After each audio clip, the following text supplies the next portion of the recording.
Hello, I'm Dr. Manjir and welcome to Hidden Science. Nikola Tesla was without doubt one of the greatest scientific geniuses of all time. But during his lifetime, his contributions to society were sidelined and he died in obscurity. To this day, many people still don't know who he is and how much we owe to him for our modern lifestyles. So on this episode of Hidden Science, we will be exploring the legacy of Nikola Tesla. And here with her report is Grace Willis. What do you really know about the great inventor and genius Nikola Tesla? You may know that he created the AC current on which our modern lifestyles depend. You may have heard that he invented a system of free energy but was prevented from releasing it to the public. You may have even heard that he reproduced the energy systems of the Great Pyramids of Egypt. You also may think that he died a forgotten and broken man. But what do we really know about this enigmatic figure? In this Hidden Science special, we are going to explore Nikola Tesla, his life and works, and try and separate the myth from the reality. First, it's over to Manjir in our Hidden Science Northern Studios. Thank you for that report, Grace. We are here in our Northern Studios for our Tesla special, and with me is James Gordon Graham. James has a background in industrial design and engineering, gaining a Masters of Science degree in information technology from Warwick University, and in the 1980s was involved in the early days of computer-aided design software. In the 90s he started his own company, BSoftB, which restructured the early internet using artificial intelligence software. His company was highly acclaimed, and James was awarded Entrepreneur of the Year with Ernst & Young in the year 2000. As CEO, James took his company from startup to an IPO listing on the stock markets. And after selling the company in 2001, he spent some time learning from top spiritual teachers around the world, developing his own mystical abilities. He is founder of Business Mystic Productions, the multimedia company which produced the show Unleashing Creativity, and is currently in production with the Punk Science movie.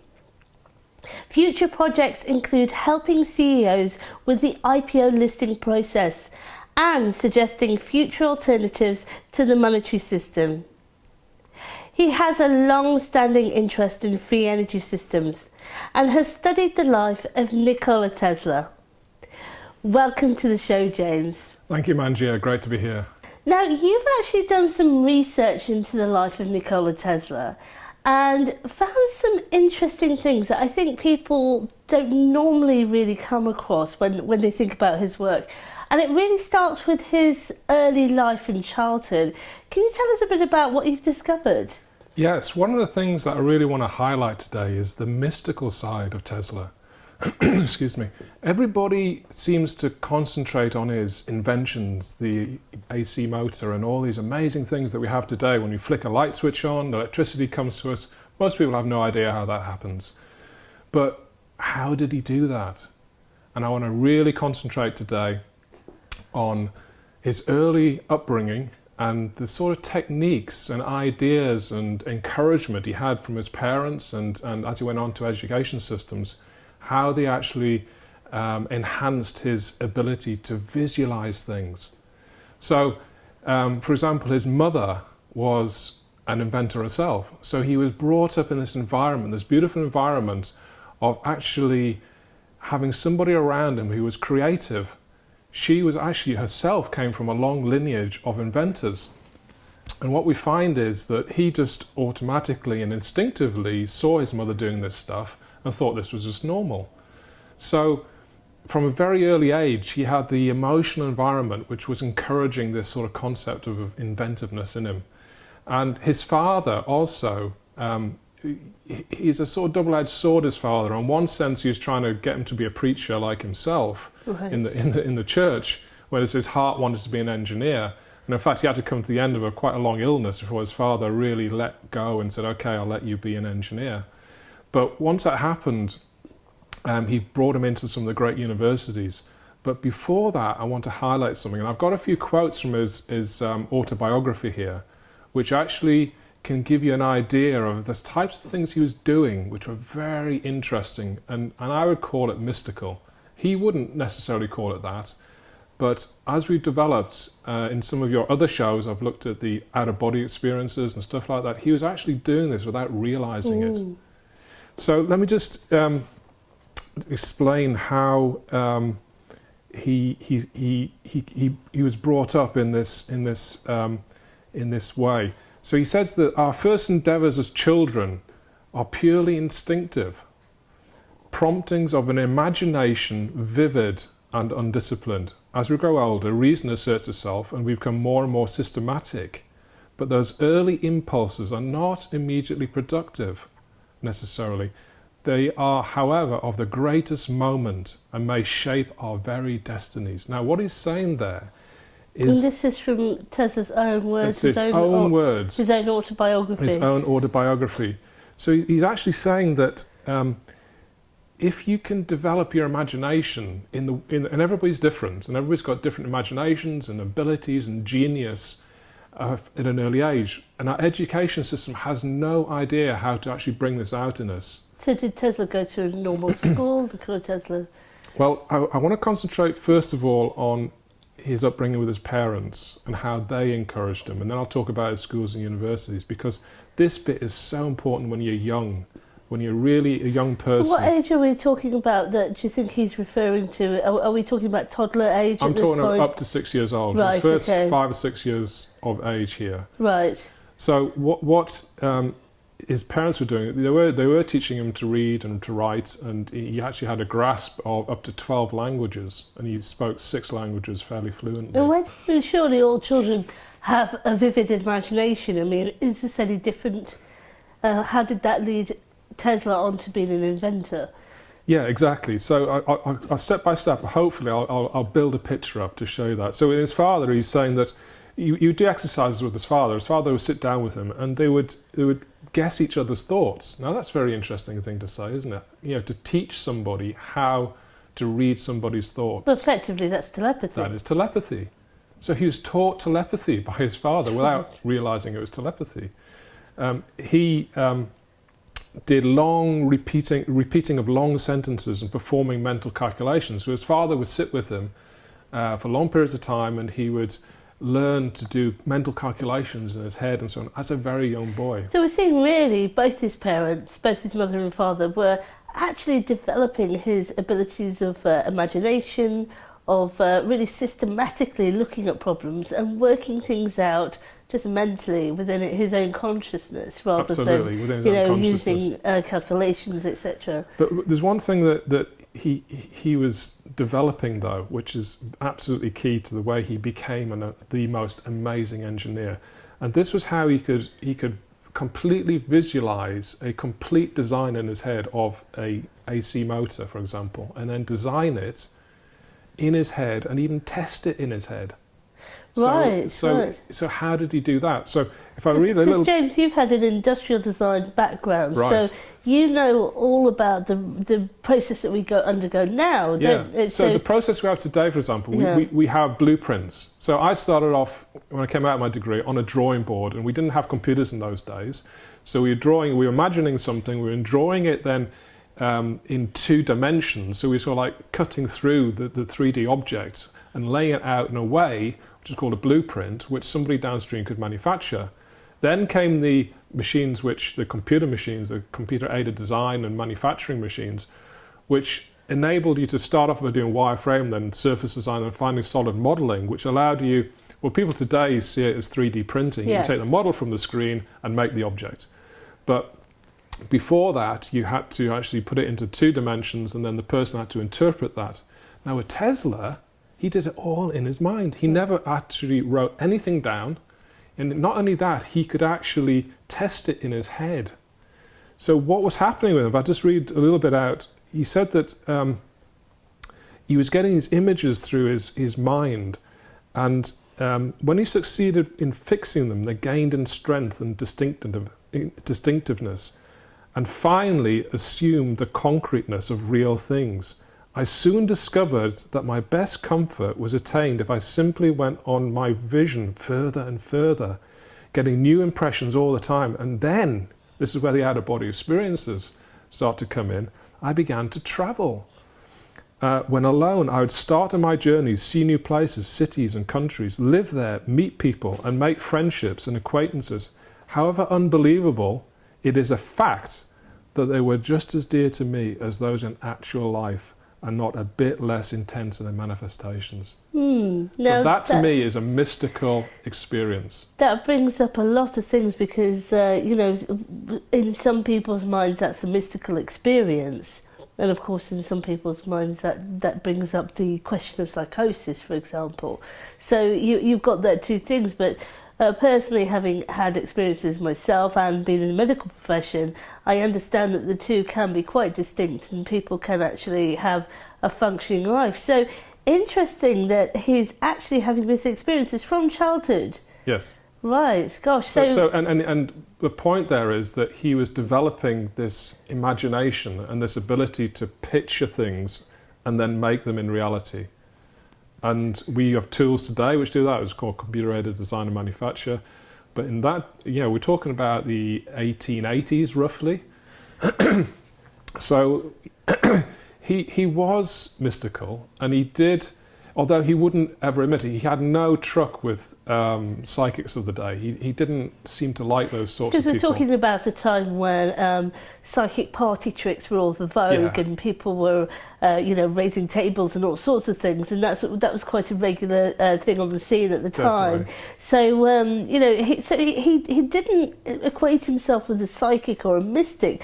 But yet we would call these out-of-body experiences. Yes. We would call these mystical experiences. And he only admits in his autobiography, to one really mystical experience. And when his mother died, the very time she died, and you could verify that in time, he had this very powerful vision where she was being taken away by angels. And one of them turned into his mother and just smiled at him as they were disappearing into this sort of clouded beauty sort of environment.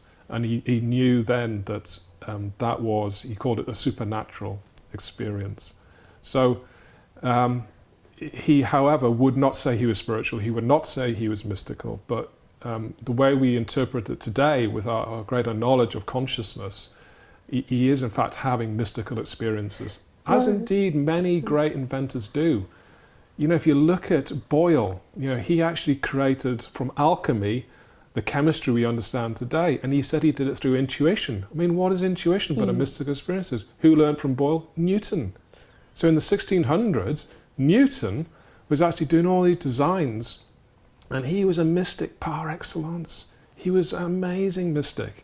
And only recently his hidden secret diaries have been found showing what he did. And that's not to say that science today, is wrong or anything. I mean, he introduced the 3 laws of motion. He introduced our understanding of gravity. He introduced calculus. I mean, he invented calculus, and he introduced our understanding of light as we know it today. So Tesla's not the only person who has had that ability. Exactly. It sounds like what you've discovered, James, is that through reading his own words, is that Tesla actually was exploring different levels of consciousness. Absolutely. And from your industrial design background, that actually to test his inventions in his own mind, in his own consciousness, before you even commit that to paper, is quite a feat. It is. So, to actually do that testing. So he was actually exploring consciousness, and sounds like his parents, through their inventions and through his father testing him on telepathy all the time, had provided a kind of training ground for him to become who he became later. And it's interesting because, when I've been researching this show, I found that the sort of myth that has built around Nikola Tesla is quite different to some of his behaviour.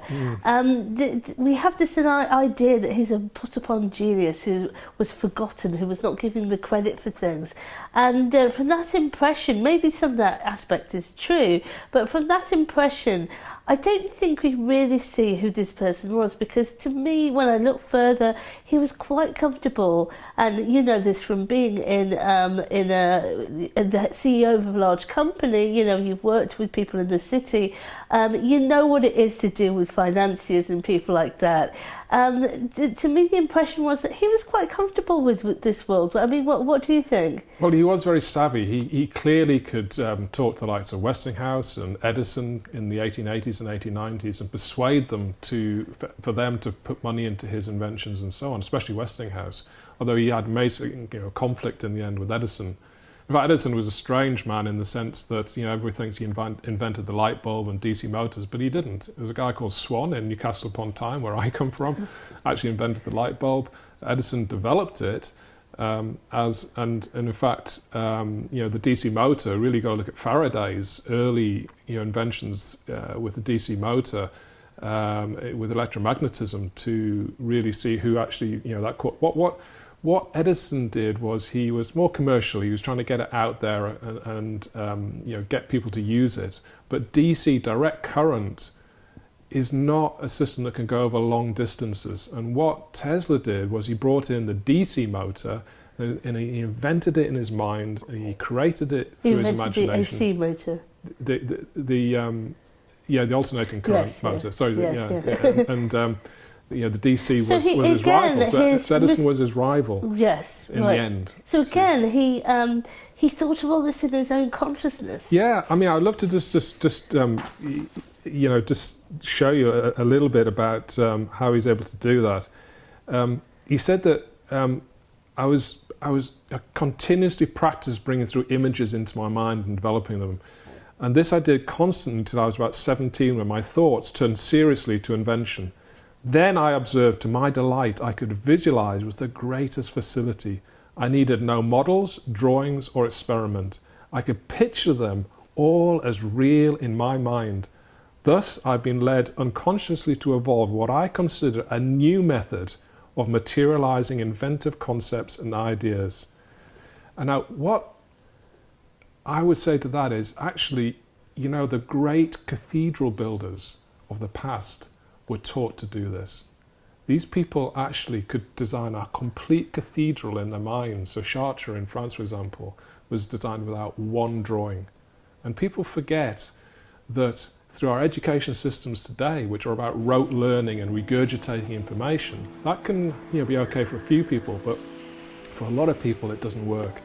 And I feel the education system today can really learn from these great people about how is it you can develop yourself from a very early age to be in your creative genius and to, in the end, design a cathedral in your mind or design a DC motor. What do we say to children? Stop daydreaming. Yeah, exactly. So, and he says right at the beginning there, this vivid imagination should be encouraged so that all of us, whether we're nuclear physicists or dancers or artists, get into our creative potential from a very early age. And it means a one-to-one understanding with people, not 30 people in a class with one teacher doing this, but understanding the individual and the creative potential of that individual. So really the AC current, which is the foundation of our modern lifestyles, absolutely, was a result of a child developing their daydreaming. Yes, and that's a good way of putting it. That's an incredible kind of testament to, and also an indictment of course, what we do in our educational systems, which is to tell children not to do this. That when in fact it's the exact opposite. It's exactly. So he says here, when I get an idea, I start once building upon it in my imagination. I change the construction, make improvements, and operate the device in my mind. It is absolutely immaterial to me whether I run my turbine in thought or test it in my shop. How incredible is that? I even note that if it's out of balance, I can see it. And he talks on and on like this with this ability to design in his mind. And I wonder if we look at, I know I've read your book, Punk Science, and some of the things you say in that book, talking about how the future exists already and how the past and the present and the future are effectively just a one moment.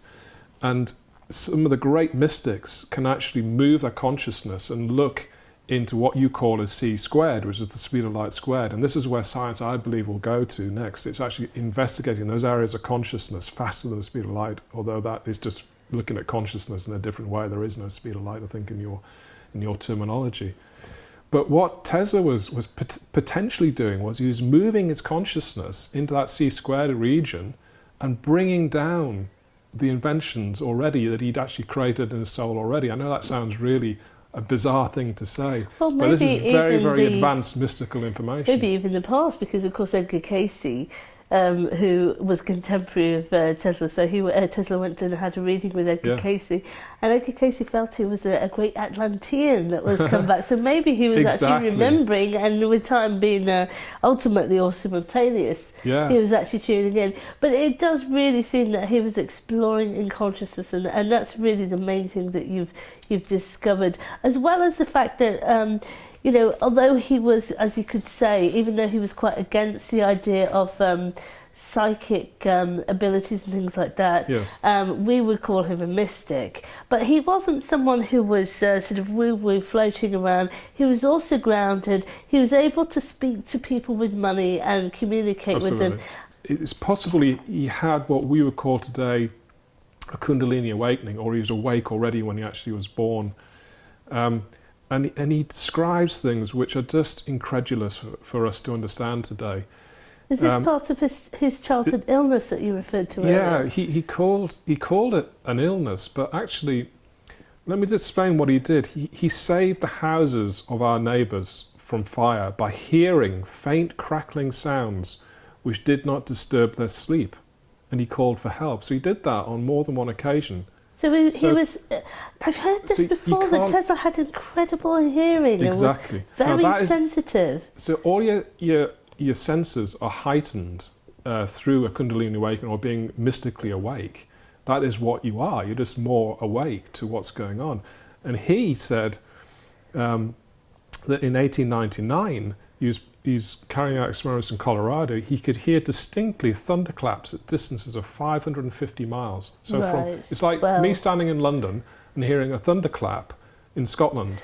In terms of the sound waves, that's pretty impossible. That is impossible. So what he was really doing was he was moving his consciousness into his neighbour's house. And that's what we call an out-of-body experience. It's this travelling ability with your consciousness. Or even, he's developed senses so highly that we haven't even got a name for this yet. Yes, that's possible. So, I'm calling it mysticism, because to me it's a sixth sense. Although his physical senses were also incredibly heightened. Which is probably why he didn't shake hands with anybody, because he was so sensitive. He said a fly lighting on a table in the room would cause a dull thud in my ear. I could hear the ticking of a watch with 3 rooms between me and the timepiece. And he talks on and on about these incredible 5 sense in heightened abilities. But I think what he was doing, without him even realising it, was he was actually almost like detaching his consciousness in travelling with it to a distant place like his neighbour's house to hear the fire crackling, or to go 550 miles and hear the thunder from that place. It wasn't he was actually hearing it. He was actually in his consciousness moving and then hearing it. And that is what mystics do. That's a mystical exactly. experience. So what would you say, summing up, is the legacy of Nikola Tesla? What do you think really is what we can learn from him to take forward? Well, what I feel we can learn from him, his inventions are amazing. And I know you have some great people lined up on the show later to talk in depth about what these do. But for me, his great legacy is how he did it. And if we really study this, we can take these principles and we can redesign an education system and a way of interacting with young people between the ages of 0 and 6 years old and beyond, to encourage their imagination, to encourage them to be into the creative potential that they really are. Because if you talk to most people today, they really are doing jobs they don't like doing, they're stressed. Tesla says that as he was working, he was in bliss, he was in this continuous rapture, was his words. What I call the genius groove. What you call the genius groove. And we all would love to be in a continuous rapture for years and years and years of our lives. It doesn't mean to say he didn't have his problems and illnesses, but for most of his life, he was in this continuous rapture, he called it. I mean, wow, what a way to live, you know. So that's a real legacy. For me, that's the great legacy. Yes. And I also feel that, you know, his actual machines that he left, so he understood about rotating magnets, and that was the first thing he did to create this AC current concept. And he created the AC motor. And then from that, he created the first ability to put an antennae up, and then these waves came out, the antennae which could be picked up. So when you're on your iPhone at the moment, it's because of those principles that he understood, where he could put and bounce the waves right around the earth, and you could instantly talk to somebody in Australia today because of the work that he did. He did it before Marconi. People think that it was Marconi. It wasn't. He actually got the patents out first, and in his life he had 300 patents. And he had these patents as well, because people think that he didn't do that. So he was both mystical and he was grounded, and so he knew how to operate in the world as well. Absolutely. Thank you so much for joining us today, James. Thank you so much as well. That's been a great discussion. Thank you. Thank you. So we're going to have a break now, but join us again because we will be speaking with Professor Harry Oldfield about the life of Nikola Tesla.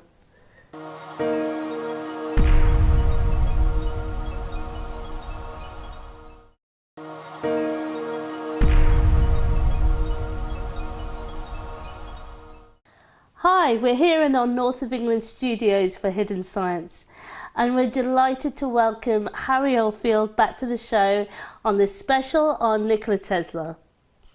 Harry is also an inventor at the cutting edge, and his work has received international acclaim from many scientific bodies. He is the holder of an honorary doctorate and has been given the status of honorary professor from universities in both the USA and India.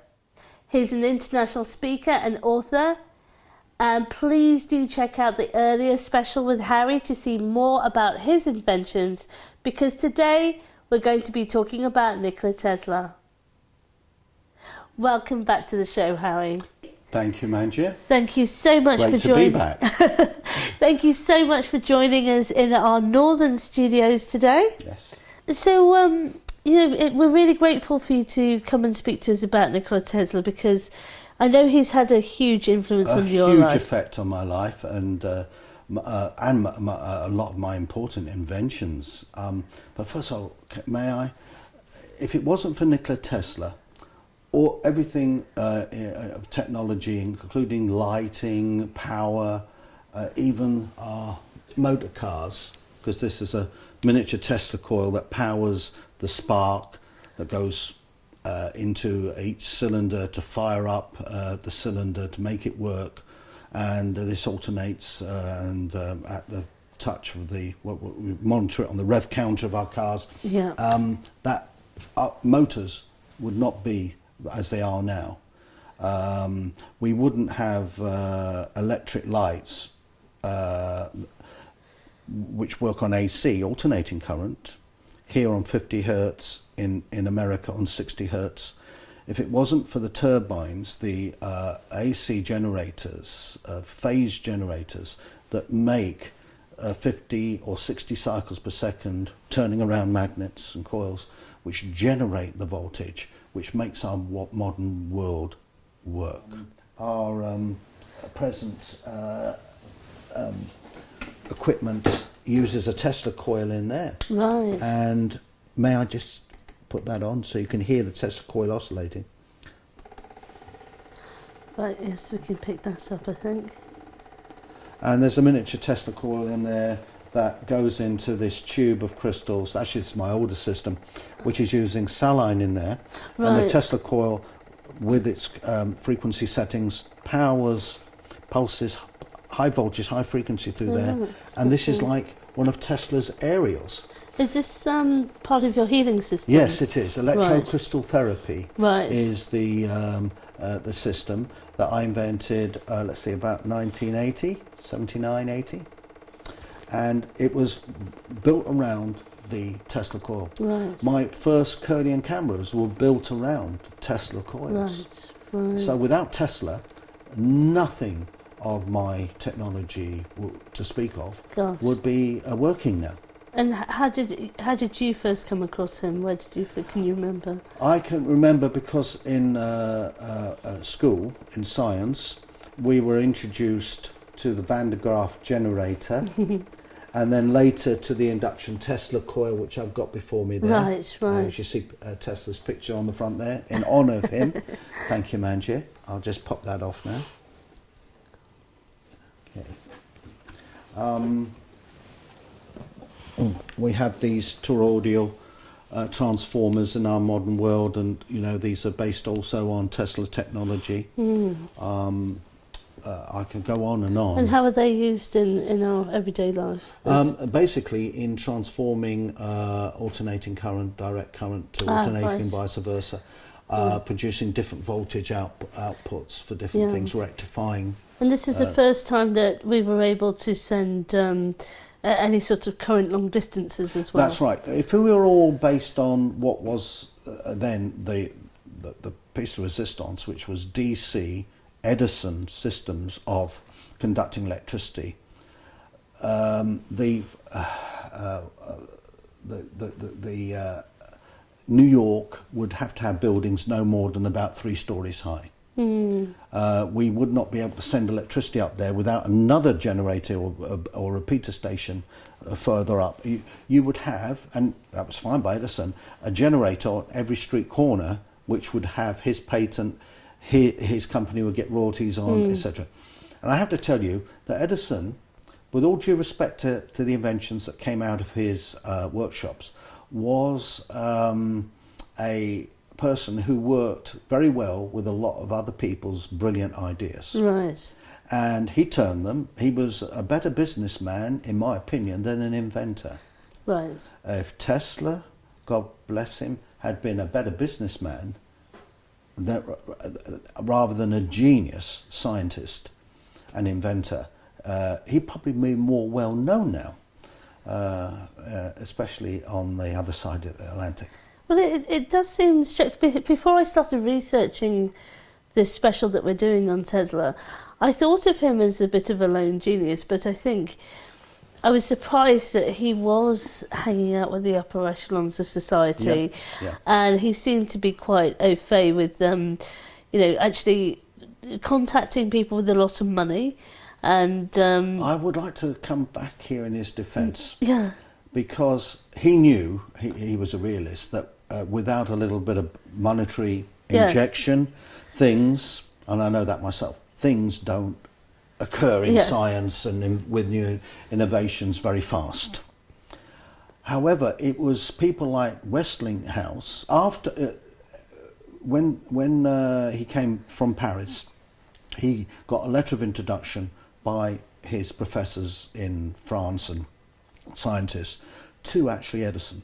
And he worked for Edison in a very ideas level, but they fell out because Edison was not happy with AC, going to trump his DC. That's when he put a lot of money. It sounded like it would cut a lot of his profits out. Indeed, and I think Tesla at one stage said that his DC power station should be torn down, and sort of not used because it was just a waste of energy and a waste of time. And Tesla proved that to be the case. However, Edison, after he fired Tesla or let him go, Tesla was approached by Westinghouse, who was a man of business and money, but very ethical character, and Westinghouse employed him to make the alternating current generating motor, which is what our modern world is based on, AC power. Right. So at least one person was able to back him, and so if he was able to, just move in those circles that he needed to, and people were backing him, then why is it that a lot of people still today in America and around the world don't realise that he's achieved what he did, even to the point where he had over 700 patents, was it, including I think it was wireless, well over 300. Right. I know that for a fact. Where did he go wrong, if you like? Because if you're dying alone in a hotel, it doesn't sound like the end of a successful man. The reason was that when he worked for Westinghouse, they formed the generators for the Niagara power company that generated the fantastic AC power, which completely eclipsed Edison. Edison wanted to make AC out to be dangerous, and he even sort of, he electrocuted innocent animals. He'd pick up stray dogs and cats and horses, you name it, and he even got an elephant executed, killed by alternating current, which isn't an effective killer, instant killer, I should say, and to make out that AC was dangerous. And he did this as part of a roadshow, didn't he? Oh, he did. In Not front only of lots that, of he people. convinced, when the American government, federal government, were looking for an alternative methods of execution time, and they chose the gas chamber at that time, but above all, they chose the AC method of execution, which Edison put forward because it was so dangerous, that would extinguish human life most humanely in snuffing out a candle. Well, it didn't. And we know that it's not the most painless experience. Right. And Edison, though, convinced the American government to make it a form of execution. Oh, no. And you can think of all the suffering that was set up. Not just the experiments with animals, but everything. And I have to say, So this that all must I don't have think he was a very tarnished- nice man. He doesn't rate very high in my Not book really a compared to scientist, Tesla. but it sounds very competitive. Not really Very about much, what's good for the planet, what's good no. for humanity, what's no, good for that science. didn't come first and foremost. No. What's going to make the most money? Yeah. Who's going to lose money? And when it came to Tesla's, I think, greatest concept of sending free energy around the world, well, the whole country in America to begin with, he made this magnifying transmitter on Long Island, and it was huge. I think about 75 meters tall compared to my half a meter little coil here. So that's to put Now, it this in was a very large, well-constructed tower. It was, and J.P. Morgan was, I think, the backer there. Yeah. Now, he was, a very shrewd businessman. Had made millions and sued for millions as well, I think, in his history. So, he was very shrewd. But he wanted radio communications, where voices and even pictures. Tesla said he could manage pictures eventually. So this is with way this, before way before television. anybody had really even conceived of this. He was starting to talk about radio it. controlling boats on ponds and lakes with remote control, Yeah. long before Marconi said he invented radio communications. And wasn't this actually verified later on? Very that much so. The patent was originally with Tesla. It was, Yes. and his idea, and Marconi coincidentally had spent a long time with Tesla in his laboratory, Right. in a very kind of condescending manner, but very respectful manner. But of course, Taking the Tesla ideas. was a little bit, it's no criticism against him, but he was very prone to flattery, I think, Right. and was perhaps very much had his brain picked Right. by a certain Marconi, Right. who got there first with the patents and everything. I can imagine if you've got somebody who is really interested and really wanting to share ideas, that you do open up to people. Of course, especially if they're respectful and, Yes. I've got their notebook secretly. Yeah. So the whole concept of wireless, that you can transmit information, power, Indeed.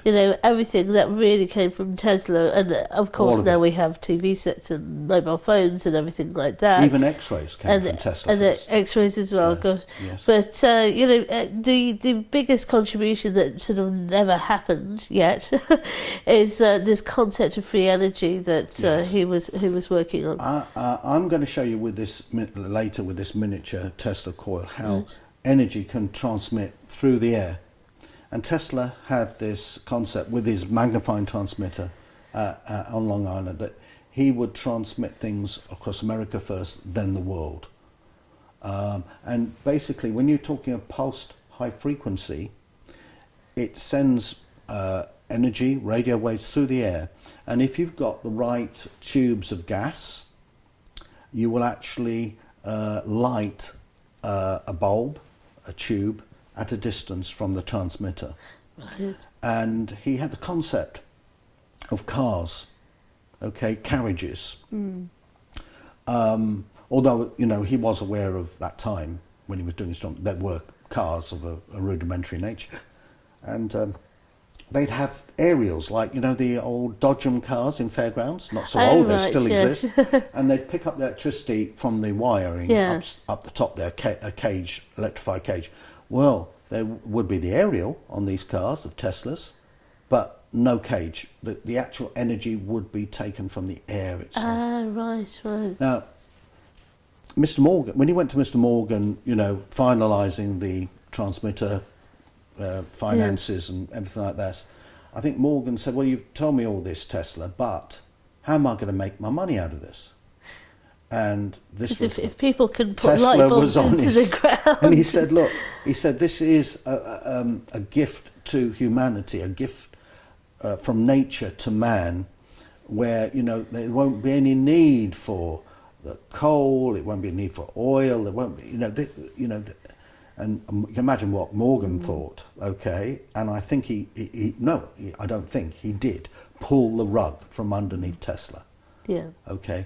Tesla would have had all the lights around here and energy, you know, there, not just at the flick of the switch, but the flick of the aerial as it went up to collect the energy from the atmosphere.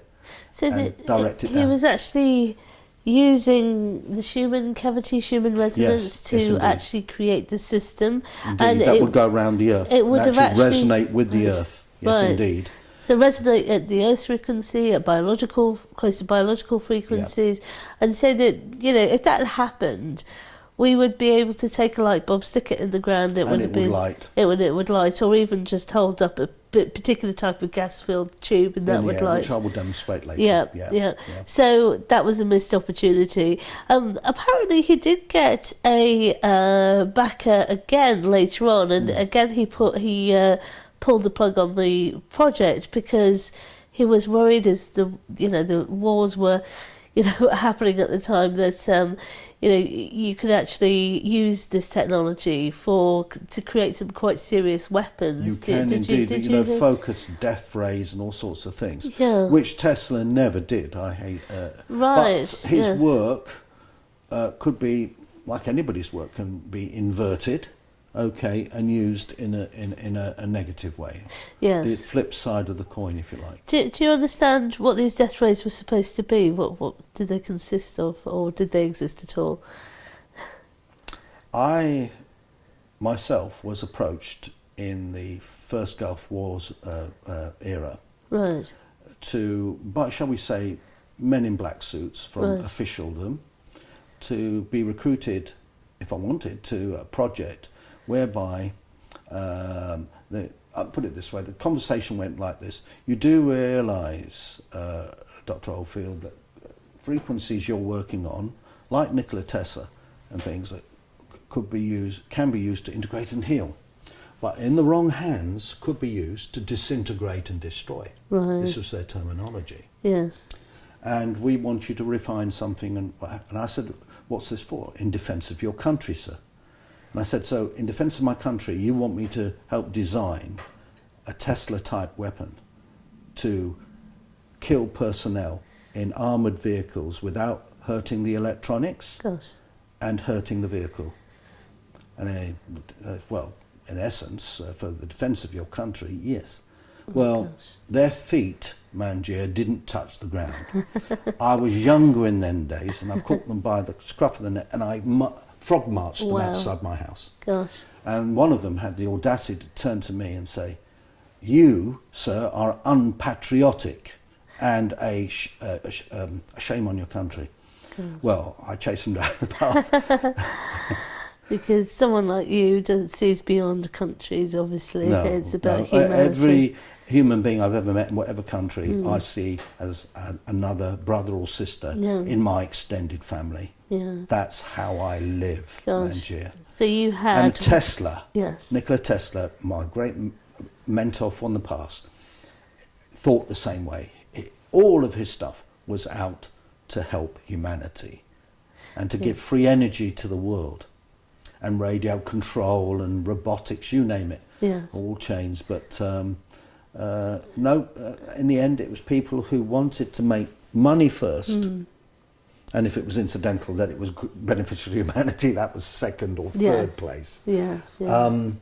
He had his heart in the right place and his brain in a greater place. And he had seems like he had a bit of savvy to bring the two together, He but did, ultimately it was about humanity's. Indeed. And his mother was an inventor as well, wasn't Yes, she? indeed. Although she wasn't very, I mean, we didn't go to university or college or anything, but she actually, I had heard also that she was very clever.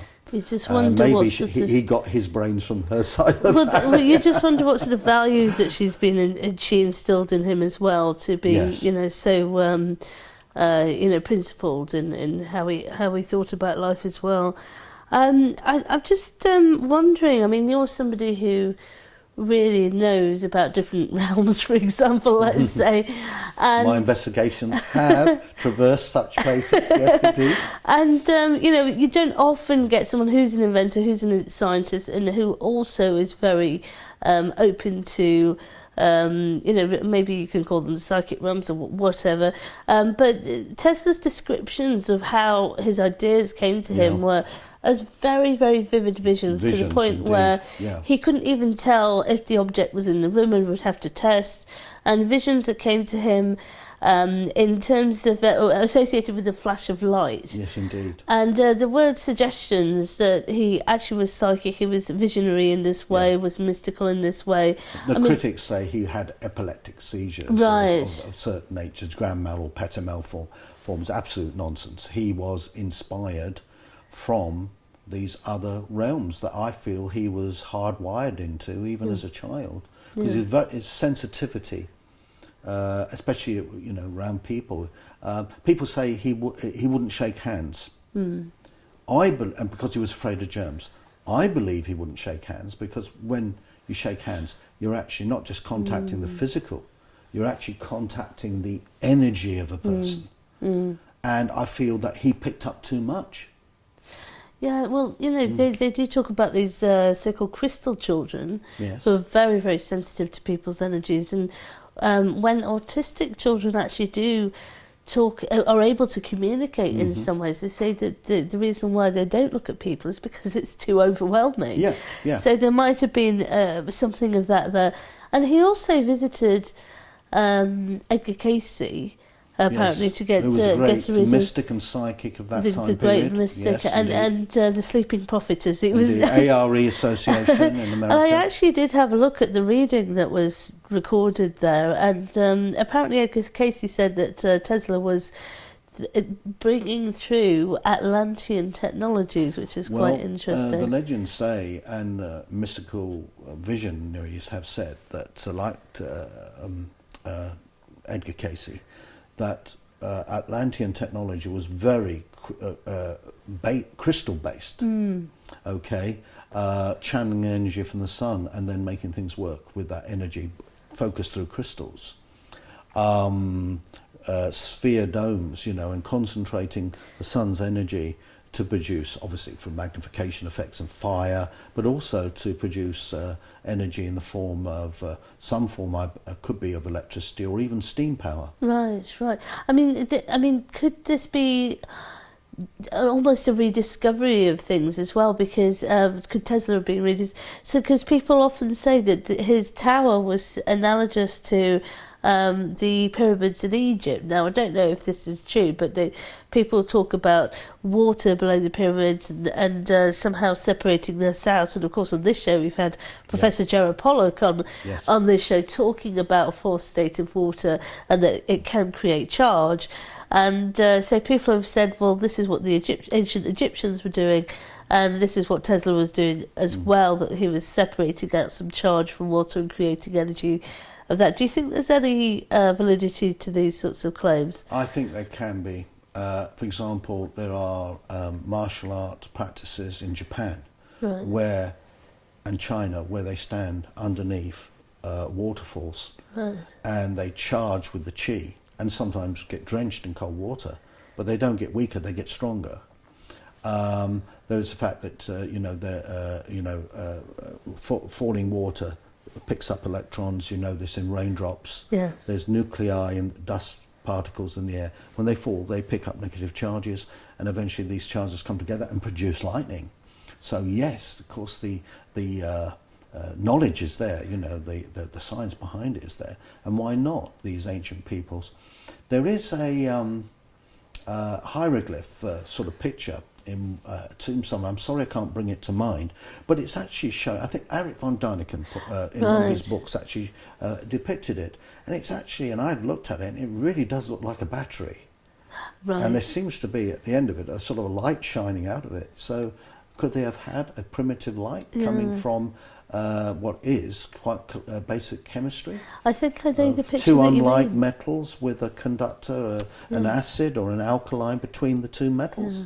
Yeah. With wire connections. They certainly had copper, they had gold, and they had silver. I do believe that with an open mind,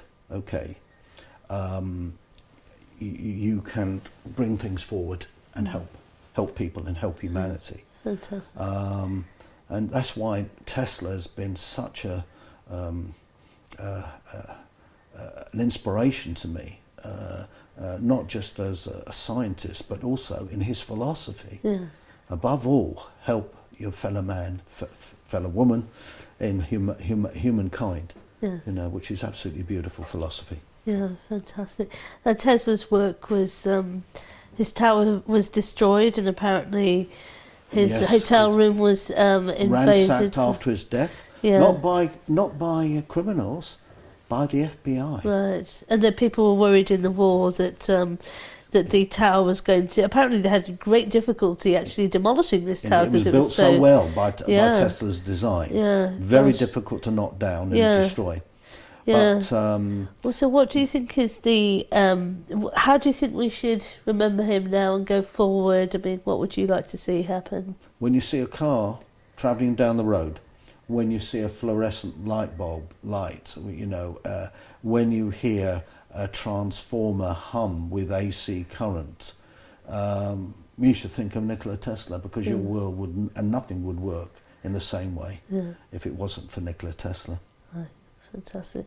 Now, Harry, you brought a few things with you. I have indeed, including my magic wand here. Like every wizard should have. Thank you. And so you're about to demonstrate for us the sort of wireless energy that Tesla was talking about. Had in mind for sending around the world. Yeah. Now, what I've got, of course, Manjir, is only a model representation on a very small scale. Right. If you scale this up 100 times, we'd be lighting this whole area of the country. Right. But we'll get the principle from this. Indeed. Excellent. So here I have a standard fluorescent tube. Right. Tesla used a fluorescent ball. Something you can get from B&Q or something from that. Absolutely. Right, yes, okay. absolutely. Yeah. The induction Tesla coil there. Right. I also have the Van de Graaff as a kind of a model as well. Right. Because that reminds us all of what the transmitter would have looked like. But it wouldn't have been electrostatic electricity, which this generates. Right. It would have been the AC, high voltage, high frequency coil that would have been in that sphere. That's going up into the atmosphere. That would have been transmitting into the atmosphere directly. Right. Resonating with the Schumann resonance of the Earth. I've heard as that well. it could be used to change weather. Is that correct? Funny you should say that. I did an experiment, a Tesla experiment, utilising a bigger Tesla coil, high frequency generator with an antenna of crystals. Gosh. And this I conducted in Iceland. And it produced, actually my stepson and my son went to a festival in this experiment, a music festival, and the rest of the country around was in a lot of rain, and they produced a kind of an envelope of a kilometre or so in diameter over the festival, and there was no rain at this festival. Oh my goodness. Well, let's play. So what do we need to do? Well, if we turn down the lights, please, a little, Manjir. Okay, I'm going to switch on this here, and we're going to turn on the coil. So you probably You won't can be able hear to it see buzzing. us anymore, but You'll be able to see the coil sparking. I'm just tuning in the coil to a certain high voltage, high frequency, Manjir. Is this very dangerous, or? Not really, because although it's high voltage, the current density is very, very low. Very low. Oh, I Okay. can see it starting You can to... see it glowing. Yes. Yeah. Oh. It's great fun. Of course, I don't recommend anybody do this at home. No, absolutely. No, you're a qualified inventor. Thank you, Manjir. There we go. Fantastic. So that's really the sort of Principle energy that Tesla had in mind, that you'd have the transmitter going day and night, and wherever anybody was in a certain radius, he'd have concentric rings of AC energy, pulse high frequency, going through the atmosphere, and so resonating between the atmosphere and the Earth, and people would just tap into it. Fantastic. You know, and produce power and light wherever they were, including ideas of his that he would be able to, with the antenna, track ships where it was and know their position and how far out at sea, if they, you know, and they could then transmit if they were in danger. Yes. And we were talking here before the First World War, when all this was going on in the right. early Amazing. 1900s. Our life would be very different. So I do tend to get very excited when I talk about his inventions, because, you know, we wouldn't be having the same experiences now as we are now because of modern technology. Right. We wouldn't have computers. Yes. In the same way, we wouldn't have and if we weren't struggling for energy, tall rise buildings, because they couldn't get power up there. Yeah, if we weren't struggling for energy, how different would our lives be? Now, what's this that you brought along with you? Here, this is very interesting, Manjir. I'm just going to get her going. She's a Van de Graaff generator. Do we need to turn the lights down for this as well? And yes, indeed. She is producing in the spheres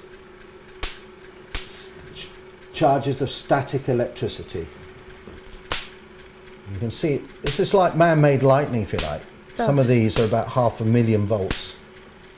Manjir, I can also show you. Do you remember those old photographs of Nikola Tesla with him all lit up with electrical discharge? Now, of course, I'm not going to do that to you, but if we could, I've got a special mat. I'm going to turn this off. Right. I promise you, you will not, famous words, not feel a thing. Okay. Now, all I need you to do, if it's all right, is just place your hands on the generator. This reminds me of school, I think. Yes, it is a similar experiment done at schools, and therefore very safe. Now, just going to turn the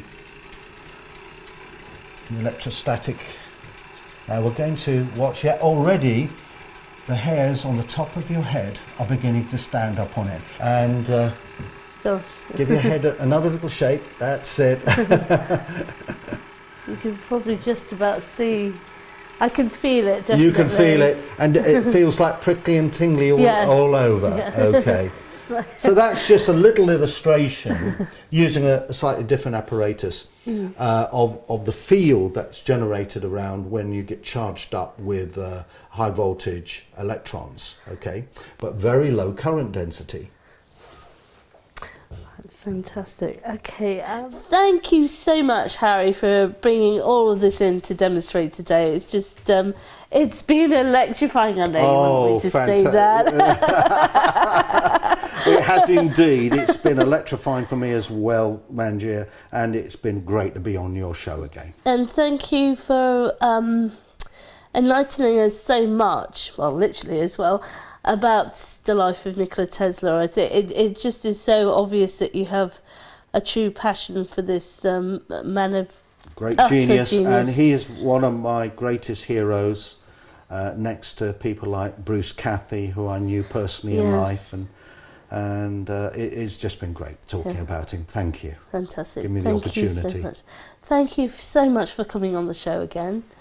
And we're now going back to the studio for more of this Hidden Science special on Nikola Tesla.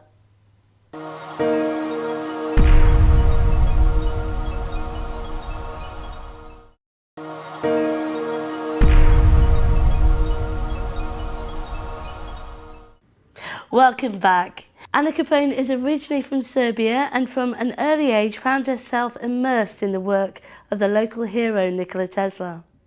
She has a diploma in journalism and a law degree, and she moved to London in 1990.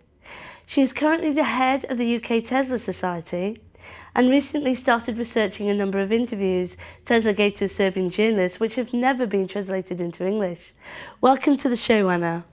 Welcome, thank you. Thank you. Now, you grew up in Serbia before coming to London, so how is Tesla actually seen over there? Well, it was really strange, but people really didn't know much about Tesla. And the only thing was there were so many hydroelectric turbines built on every river, every major river in Serbia. So people knew that they were built by Tesla, but not really much about it or about him. And considering that there is also an oldest Tesla museum in Serbia, we didn't really go to visit. So it wasn't really, people didn't really talk about him as much and know as much. Now, you found out that Tesla's early life was pretty unusual, didn't you? Can you tell us a bit about that? Well, it was really strange that he was born in what was then Austro-Hungarian Empire, and today is Croatia.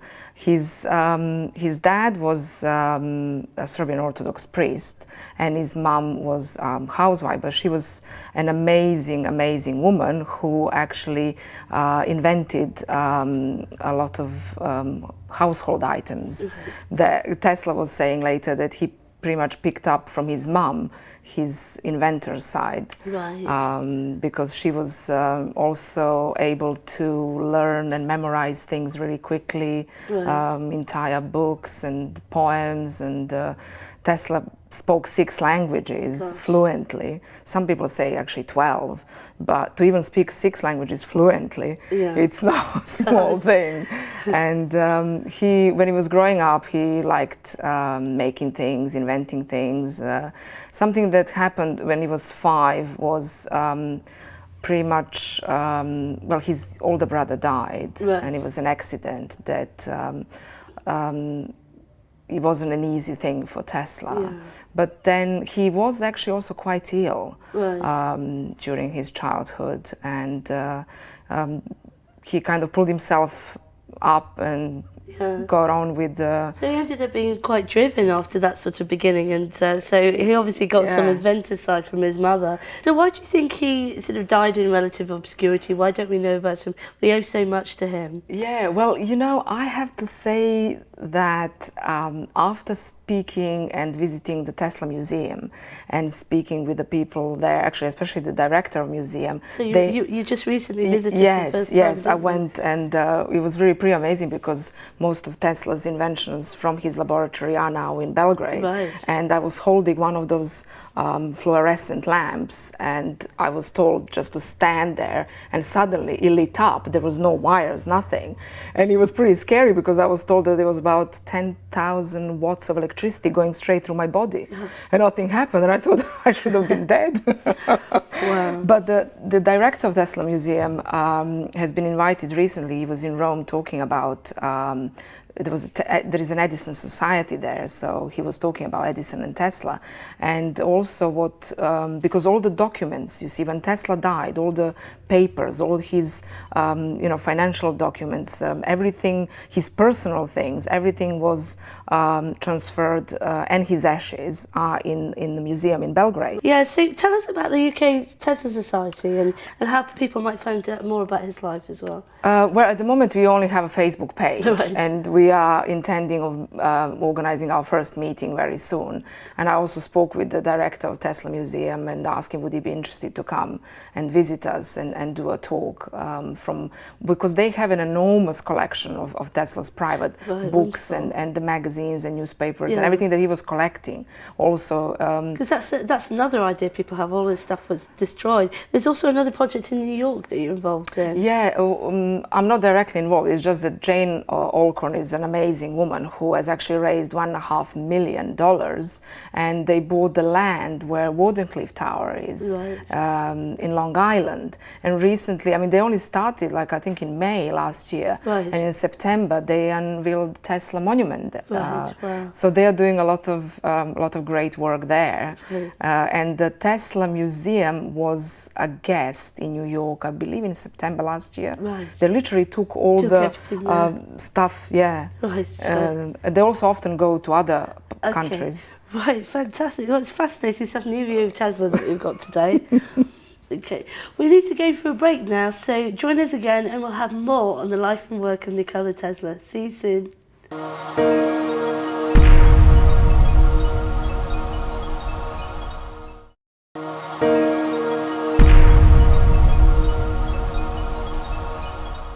Hello and welcome back to Hidden Science.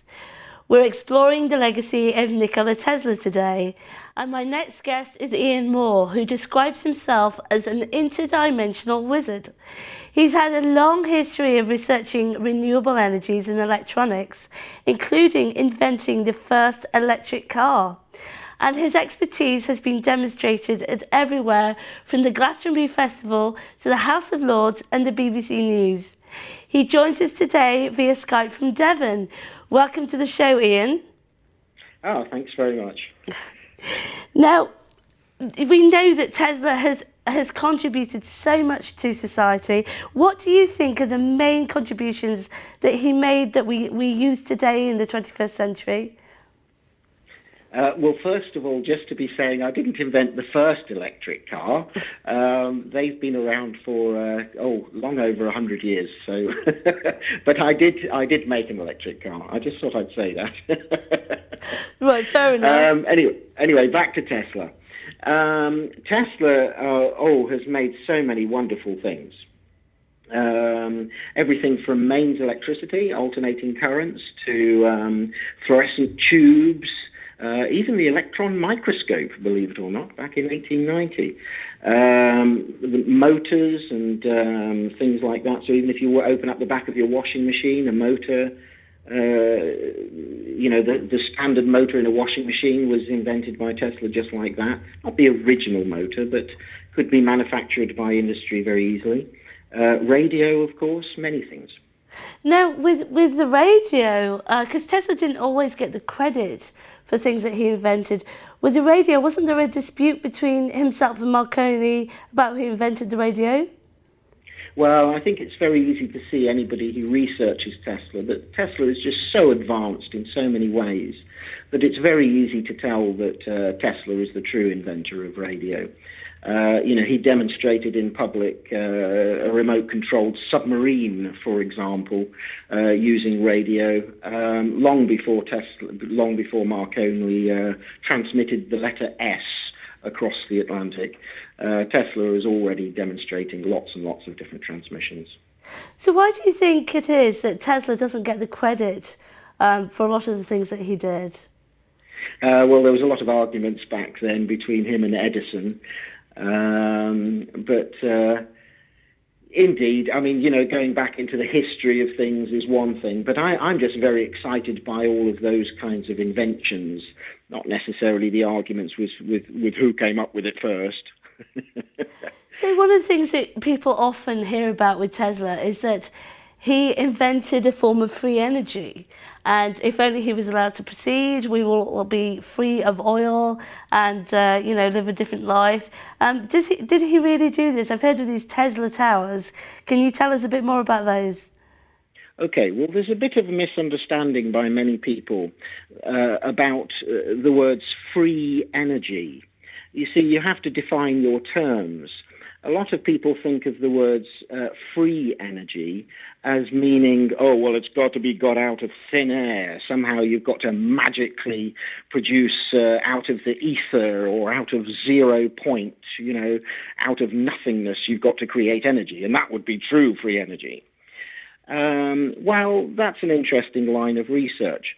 But, for example, he made a device for the utilization of radiant energy, which was one of his free energy devices, which simply has now been improved upon considerably.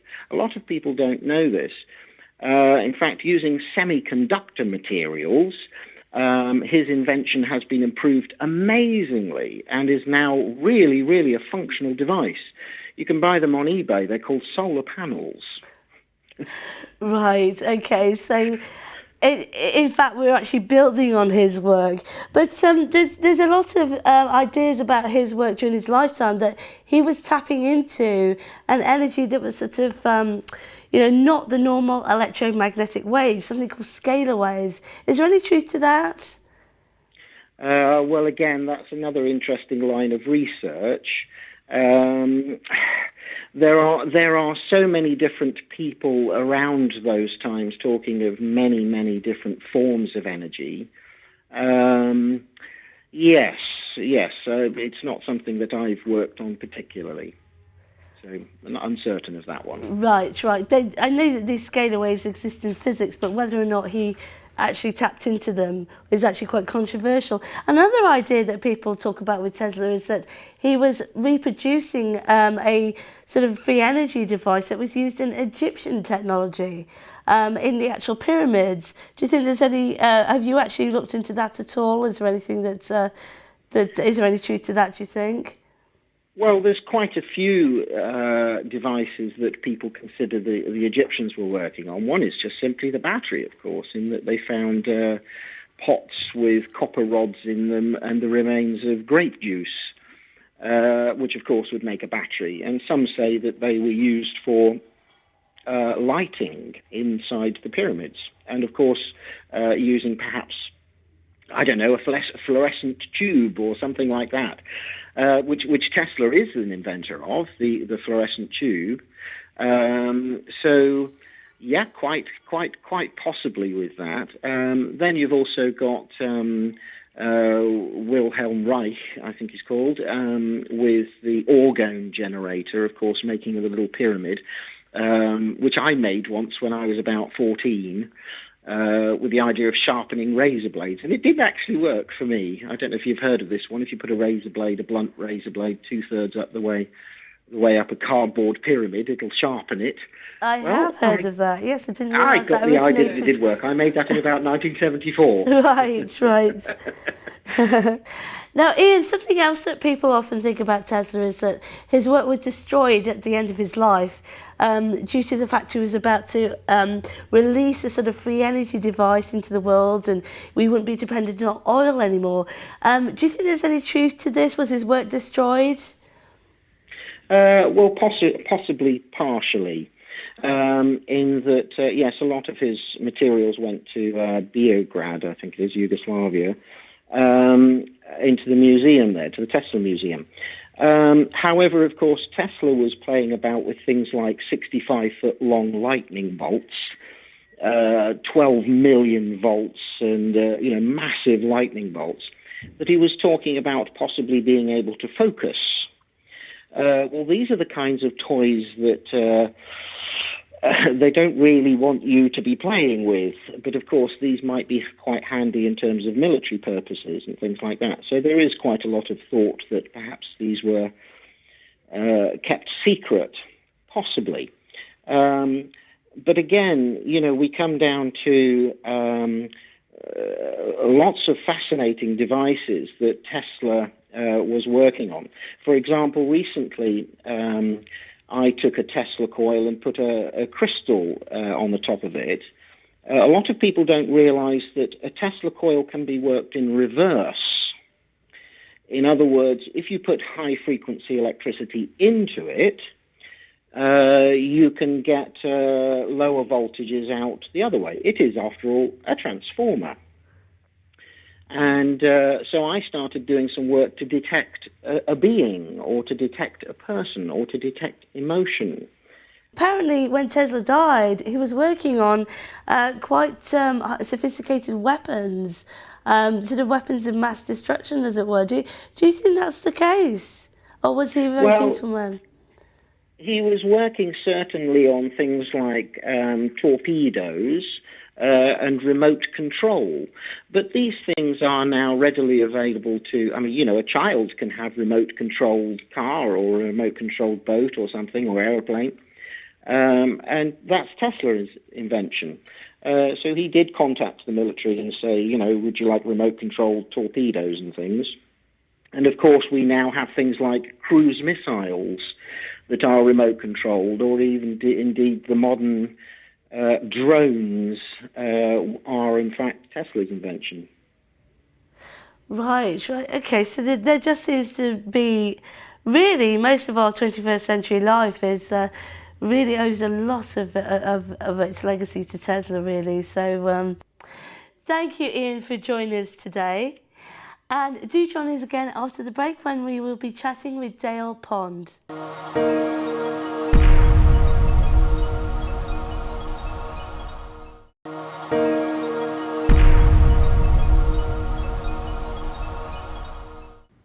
Welcome back.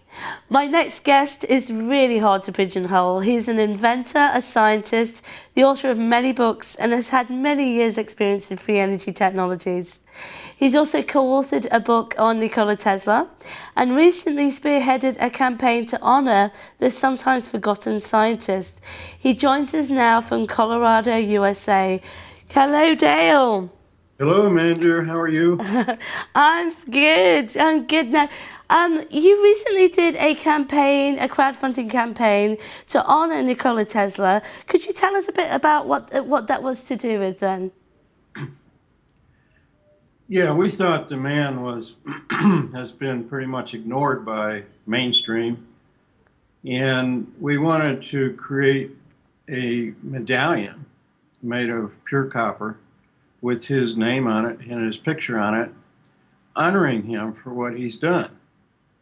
Why do you think that Nikola Tesla is often forgotten? What do you think of the things that, in your opinion?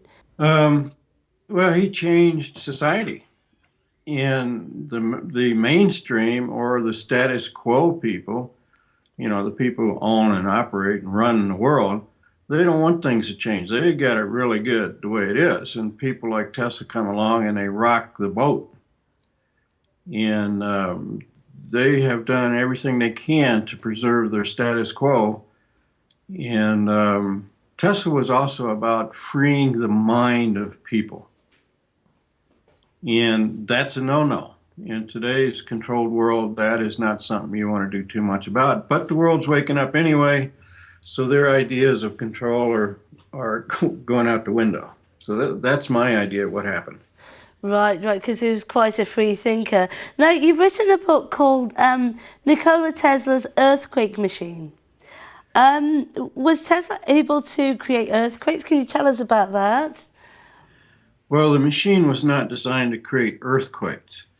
And I want to say right up front here that I did not put that title on that book. Right. My publisher did. I didn't like it, but it was already in print, so there wasn't much to do about it. What Tesla did was invent a mechanical oscillator. And the story goes that he attached this oscillator to the framework of a large building in New York City. And he put the oscillator into resonance with the natural eigenfrequencies of the beam in that building. And you know, if you push a kid on a swing, if the timing is just right, the swing will get bigger and bigger. Well, that's what happened with this beam. He timed the frequency of the oscillator to the natural frequency of the beam.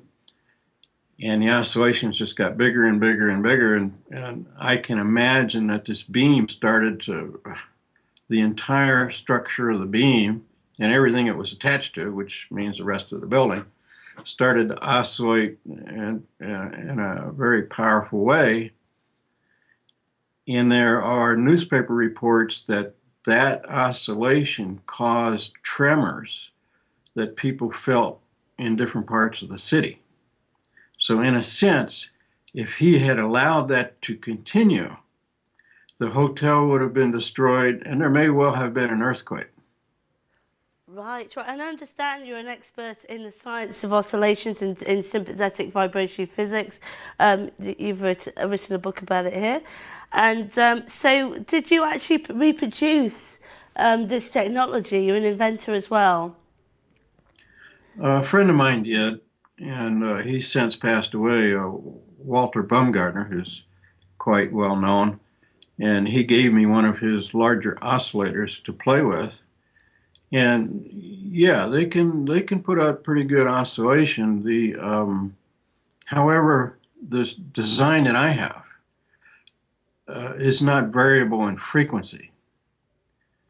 And in order for Tesla to have put his oscillator in resonance with the building, he would have had to been able to vary the frequency.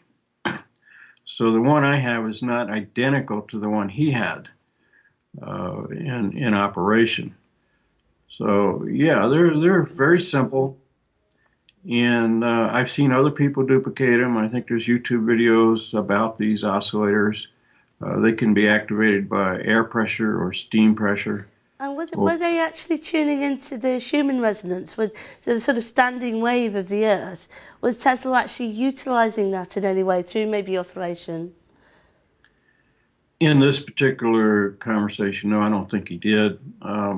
There's a lot of conversation about the Schumann resonance. If you read up about it, what exactly it is, it's the resonance between, I believe, the ionosphere and the surface of the Earth. It's not the frequency of the Earth, although the Earth would have that frequency in it, being in a cavity of that frequency. Earthquakes normally vibrate or oscillate at 1 to 2 cycles per second. It's a real low frequency. Right. So, in your opinion, not for this particular machine. So, who's actually next for the medallions then? Who are the next scientists who are coming up? Well, we've got a poll up on the web to see who people recognize and are willing to support. You know, this is a public thing. When we do a campaign like this, we're trying to bring to the public their vision, what they want to see. And so far, the numbers are equal for Walter Russell and John Keeley. What do you think is really the legacy, the main legacies of Tesla's life? Yeah, his main contribution was the practical understanding and application of AC current and radio. The man was a genius. And the other thing he contributed was he was an example of creativity and practical application, and that, you know, gives people the idea that they too can do something like that. I think that's one of his best contributions. Yeah, absolutely. So Dale, thank you so much for joining us. Where can people find out more about your work? We have a website. It's called svpwiki.com. svpwiki.com, yes. Okay. Right. And in that website, which is actually a wiki, we have thousands and thousands of pages of material on all these, well, not all of them, but a lot of these old inventors. And the problem has been they were individuals, and they developed what they developed the way they did it. So in every case, they created their own jargon, their own language. So when we read Tesla or we read Keeley or we read Russell, it's like reading 3 different languages. And the wiki is an attempt to bridge those languages into a common collection of concepts and ideas so that we can understand what they're talking about. And it turns out that they're all talking about, in general, the same thing, which is applying mind force into mechanical or not atomic devices, but chemical or mechanical devices. So they're all going to the same source, which is the infinite mind, and it can be, and people tend to describe that as 0 point, which is a wrong term, by the way. Right. Well, definitely, I've been following your work for a long time, Dale, so I definitely recommend people go to that website. And Anna, where can people find out more? Well, regarding Tesla, my new website is being built as we speak, so I can't give people that information. Well, we can put it on the Facebook page later for Hidden Science. Oh, thank you. So this has been a fascinating exploration into the life and legacy of Nikola Tesla. I hope you enjoyed it, and I hope you can join us again next time on Hidden Science for some more science from the cutting edge.